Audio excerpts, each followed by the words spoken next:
Stress, it's a part of our life. We all know it. Our minds know it. Our bodies know it. And sometimes it comes in really loud. We slam that door as hard as we can and it feels good. Gets a little of that energy out. Sometimes our inbox just blows up and we're like, whew. But sometimes it comes in quietly and adds up. And it sits there for weeks until it hits all at once and bam. We have a tight chest, a short fuse. And even though we're running on empty, we still say yes to everything. It hides silently. So let's talk about a concept called adaptive coping. It's a fancy term, but a simple idea. It means we respond to stress in a way that can help us. We can learn from it. We can grow from it. It doesn't feed the fire.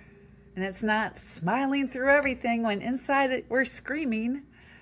We don't stuff everything down until we react to people who don't deserve our anger. No. Adaptive coping means we pause for a second. We notice what's happening and we pick a better response. That's it. That's the whole thing. We cope. We understand. That, my friends, is pause, breathe, proceed. And it's important and it matters. And this is why. The research is clear. How we cope with the stress changes what stress does to us, our bodies, our minds. Problem solving, asking for support, facing the thing instead of circling it.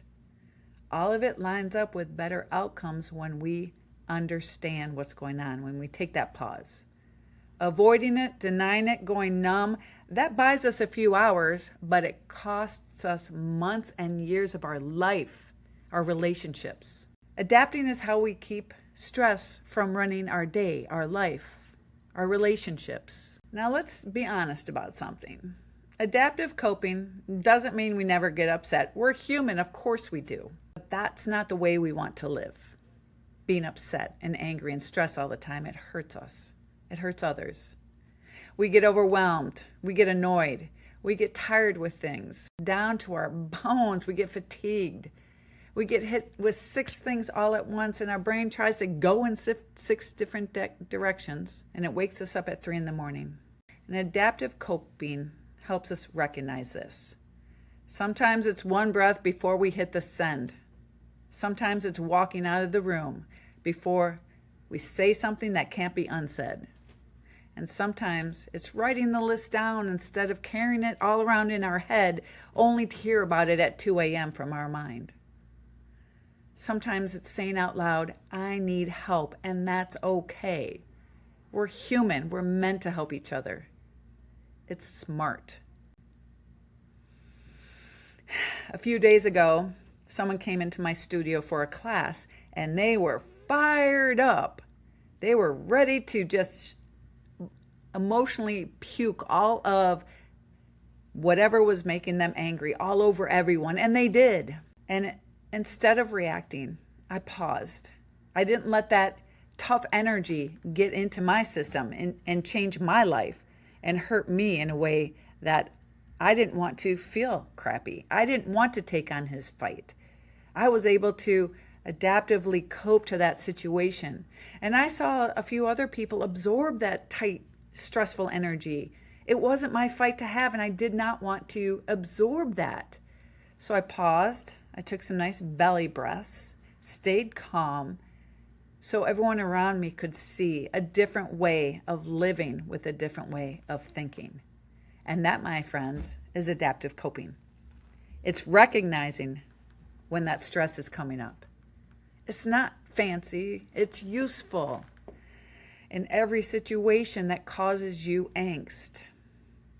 Because stress doesn't just show up in those big dramatic moments when someone walks in and blurts all their stuff all over you.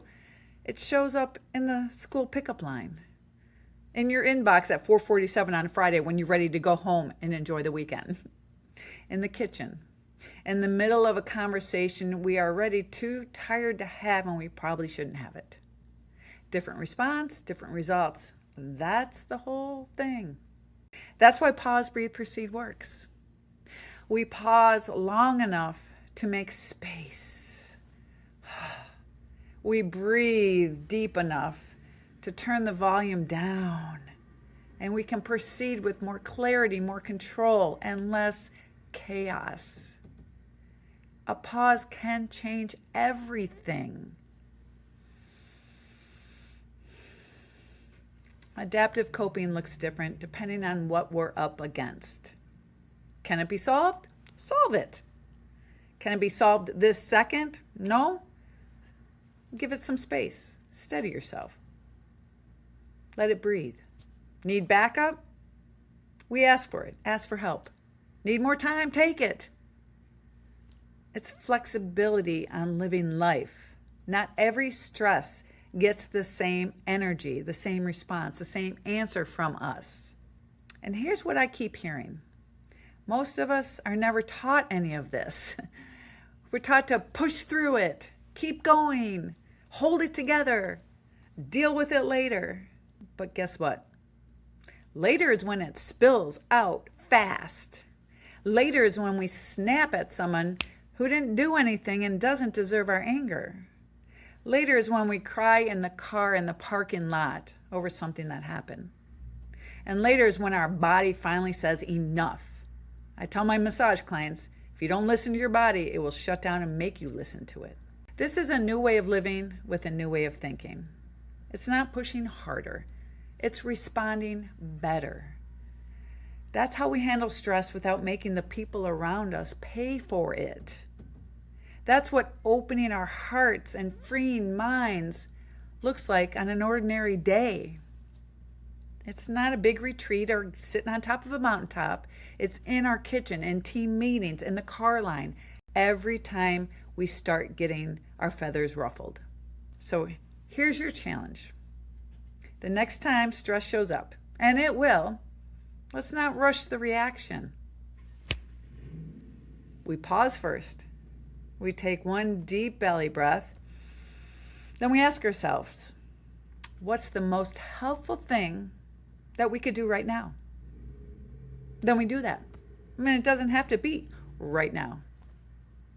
Maybe it's a boundary. Maybe it's a conversation. Maybe it's going for a walk. Maybe it's asking for help. Maybe it's simply not making the situation worse, like I did when someone walked into the room and puked their energy all over me. It's adaptive coping. It's a pauser move.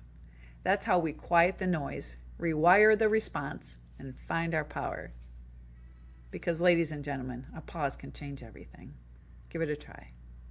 This is Karen Wright, wishing you an amazing day. Remember to pause and breathe before you proceed today, and share a smile. Love to all.